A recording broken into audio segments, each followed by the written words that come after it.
Вы дужа моцна памыляецеся, калі лічыце, што абмежаванне ўлады і дэмакратыя гэта такія новатворы, а вось аўтарытарныя розныя сістэмы гэта вось нібыта нешта традыцыйнае, натуральнае. Італійскі філосаф 13 стагоддзя Фома Аквінскі, напрыклад, даводзіў, што сэнсам існавання дзяржавы з'яўляецца агульнае дабро. І здрадзіць гэтаму агульнаму дабру можа ў тым ліку ўладар дзяржавы. Кароль з пункту гледжання Аквінскага гэта не нейкі абсалютны аўтарытэт, якому вы мусіце заўжды падпарадкоўвацца, хоць у большасці выпадкаў мусіце. Кароль з пункту гледжання Аквінскага гэта галоўны адміністратар. Ягоная мэта гэта служыць агульнаму дабру ўсіх людзей у ягонай краіне. І калі ён дзейнічае не ў агульных інтарэсах, а толькі ў выключна ў сваіх, вы маеце права яго знішчыць. І больш за тое, Аквінскі лічыў, што гэта менавіта тыран робіць мяцеж супраць народа ў момант, калі пачынае кіравацца сваімі асабістымі інтарэсамі, а не людзі, якія супраць яго паўстаюць. Больш за тое, Фома Аквінскі ўвогуле то быў фанатам нечакана Брута, таго самага, які забіў Цэзара, і ён бараніў гэтае рашэнне Брута, ён лічыў, што Брут гэта зрабіў з мэтай вызвалення сваёй радзімы, цытата. І Аквінскі наўпрост піша пра тое, што існуе пэўнае натуральнае права, з якім павінны быць у адпаведнасці законы, якія прымае ўладар. Адпаведна, у вас тут ёсць поле, узвешваць, ці адпавядае тое, што прымае гэты ўладар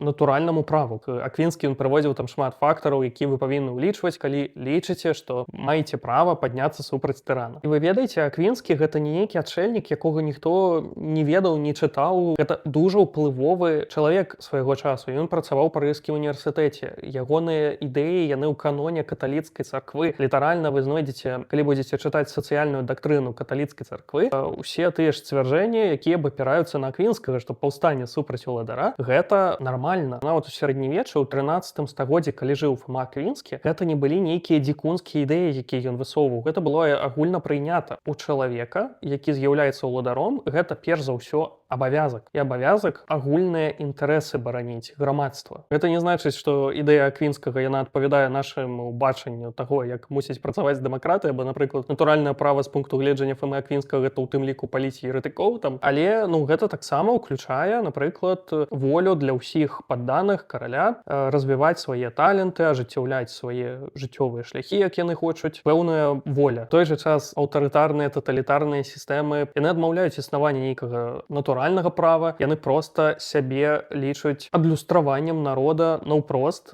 Тут няма ніякай прасторы дзеля таго, каб дыскутаваць. Але вось сярэднявечная ідэя, яна пакідае гэты вялікі маральны момант. І гэты маральны момант, ён заўжды ёсць панад уладаром у гэтай сярэднявечнай логіцы.